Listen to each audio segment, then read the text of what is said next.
Hello mga ka-anime! Welcome back sa ating channel. At bago tayo mag-umpisa sa panibagong kwento, mag-i-intro muna tayo.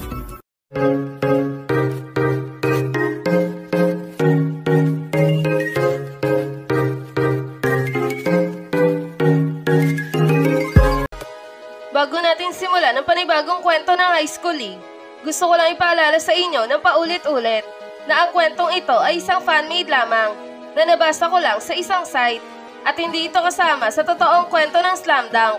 Ngayon, kung nagustuhan nyo ang ganitong kwento, please pa-like ng ating video at pa-follow na din sa ating Facebook page na Tagalog Anime Manga. Tara, umpisahan na natin ang chapter 135 ng International League. Nagawa na namang mastil ng Ryukufu ang bola mula sa Shouku na naging dahilan upang makagawa sila ng isang napakatinding play at maipasok ni Michael ang kanyang tira mula sa 3-point lane na naging dahilan upang makuha na nila ang kalamangan mula sa Shouku. Sa kabilang banda naman, hawak na ng Shouku ang bola at tinadala na ito ni Ryota papunta sa kanilang basket habang binabantayan ito ng maigpit ni Kaoru. Hoy Bansot, buti naman hindi ka pa pinapaupo ng inyong coach. Ang dami mo na pagkakamali sa inyong kupunan Kung ako coach mo, baka hindi na kita palaruin pa dahil sa mga ginagawa mong mga pagkakamali na pasa. Yan ang sabi ni Kaoru ng pang-aasar kay Ryota. Ah, talaga ba? Tignan mo nga yung depensa mo. Masyadong nakababa. Siguro natatakot ka sa akin, no? Yan naman ang sabi ni Ryota. Sabay atake ng napakabilis sa depensa ni Kaoru na ikinagulat talaga nito ng sobra dahil nakalusot sa kanya si Ryota nang walang kahirap-hirap. Ano? Ang bilis niya. Hindi ko man lang siya nakita na umatake sa depensa ko. Patay na. Siguradong iwan niya na ako. Yan ang sabi ni Kaoru sa kanyang sarili na talaga namang gulat na gulat sa ipinakitang galaw ni Ryota. Tignan niyo yung may number 7. Ang liit niya pero sobrang bilis kumilos. Grabe, ang galing niya. Dahil sa isang iglap lang, nagawa nitong malusutan ang depensa ni Kaoru na double lang tangkad kesa sa kanya. Ang husay talaga ng bansot na to Yan naman ang usapan ng mga tagahanga ng Shouku. Habang si Ryota naman ay biglang ipinasa ang bola papunta kay Mitsui. At dahil sa bilis na ginawang pagpasa ni Ryota, hindi na ito nasundan pa ng Ryukufu. Kaya naman, nalibre na si Mitsui sa tres. At nahawak na ni Mitsui ang bola, agad naman itong tumira ng isang tres. At tulad ng inaasahan natin, pasok ang tira sa kanilang basket na ikinagulat na naman ng buong tagahanga ng Ryukufu. Ano? Sino naman ito may number 14 na jersey? Ang galing niya sa tres Swak no swak sa kanilang basket. Nakamanga siya. Yan ang usapan ng mga tagahanga ng Ryukufu. Habang si Coach Chansey naman ay natutuwa sa ipinapakita ng mga manlalaro niya. Sabi ko na nga ba, sila ang secret weapon ng Shouku. Yan ang sabi ni Coach Chansey sa kanyang sarili nang nakangiti. Habang itong mga manonood ay talaga namang hindi pa din makapaniwala sa ipinakitang play ng 3 gunggong. Grabe! Grabe ang mga manlalaro ng Shouku. Hindi ka panipaniwala ang kanilang bilis. Lalong-lalo na yung bansot na manlalaro ng Shouku.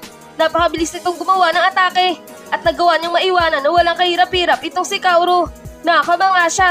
Ay hindi, silang lahat pala. Silang lahat ng mga manlalaro ng Shouku ay nakakamanga talaga. Yan ang usapan ng mga manonood na talaga namang humahanga sa Shouku. Habang si Maki naman ay nakatitig lamang kay Mitsui at Ryota. Ang usay at talaga namang napakabilis kumilos itong si Ryota. At itong si Mitsui, maasahan talaga siya pag-usapang tres na ang laban. Ibang klase talaga, ang solid ng team ng Shouku.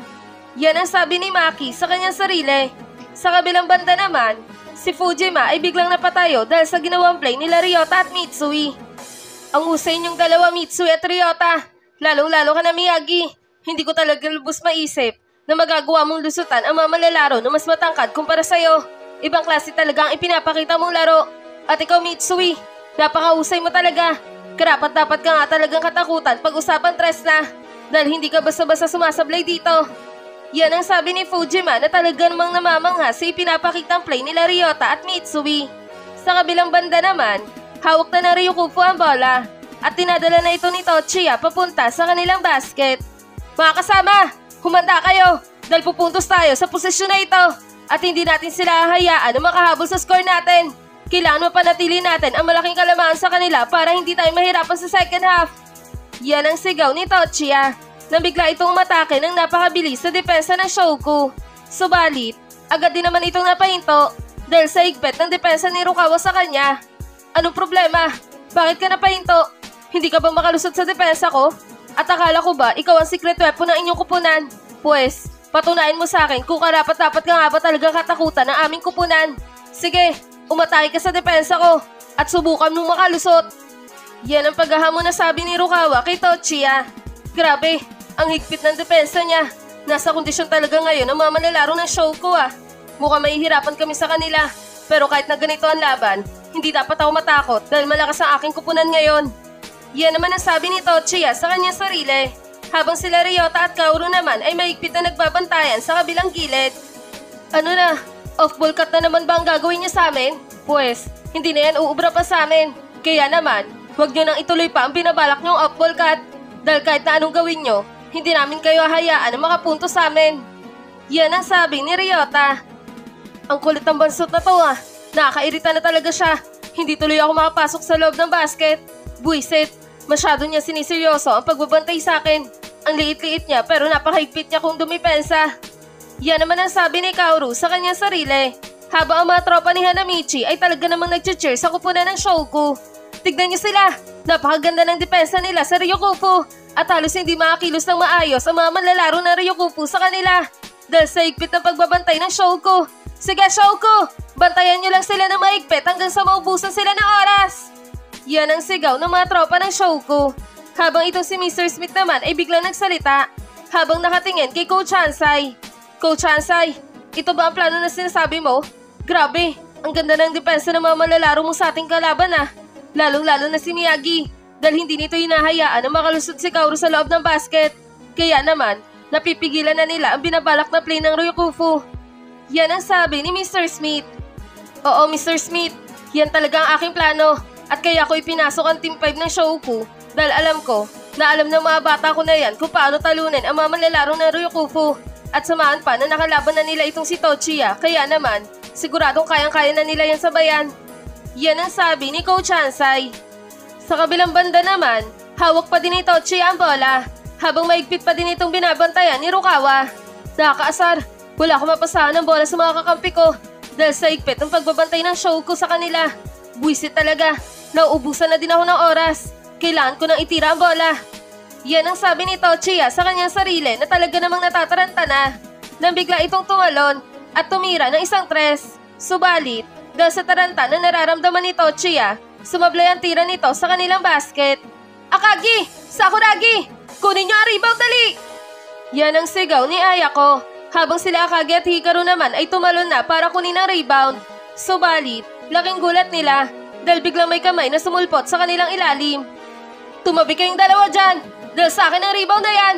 Hindi ko hahayaan na kayo lang ang mag-ari sa ilalim ng basket na to! Yan ang sigaw ni Hanamichi. Sabay kuha ng bola sa itaas. At nang pagbaba nito, galing sa rebound, bigla namang nadula sa kanyang kamay ang bola na naging dahilan para tumilapon ito papunta kay Katsumi.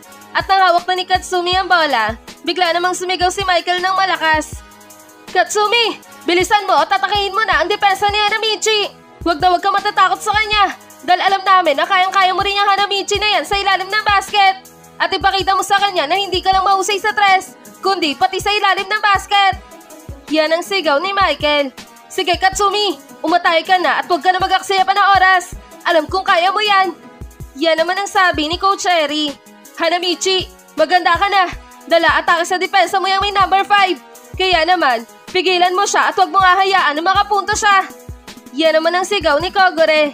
Sa kabilang banda naman, si Katsumi ay nag-umpisa na umatake sa depensa ni Hanamichi.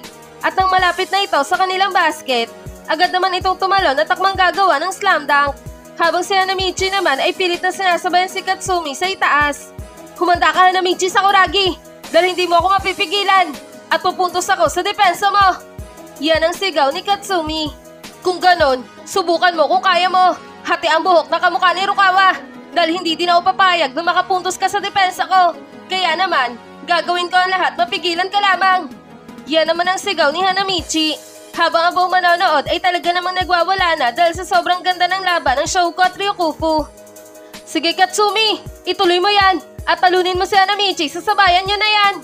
Hanamichi, huwag ka magpapatalo kay Katsumi. Payatot niyan si Katsumi. Kaya naman, siguradong walang kahirap-hirap mo yung mapipigilan sa ere.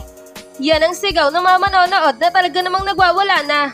Habang ang ibang manlalaro ng Shouko ay natutuwa na din sa ipinapakitang laro ni Hanamichi.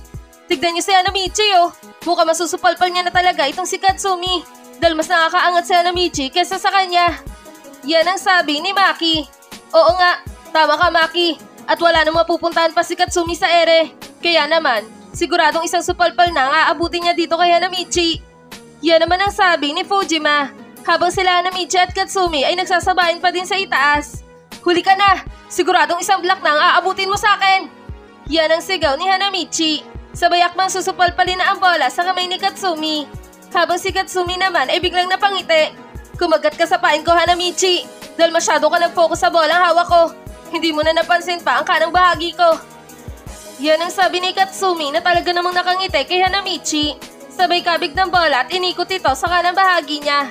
At akmang gagawa ng isang layup. Subalit, laking gulat ni Katsumi dahil biglang nawala ang bola sa kanyang kamay. At nang pagtingin nito sa kanyang kanang bahagi, laking gulat nito dahil nasa kanang bahagi niya na ang isang kamay ni Hanamichi. Ano? Pero napaka-imposible nito. Hindi kaya gawin ng isang ordinaryong tao ang man-block sa ganong posisyon. Yan ang sabi ni Katsumi sa kanyang sarili. Habang ang bolang sinupalpal ni Hanamichi ay tuluyan na tumilapon sa labas ng court. Nang biglang pumitaw ang referee.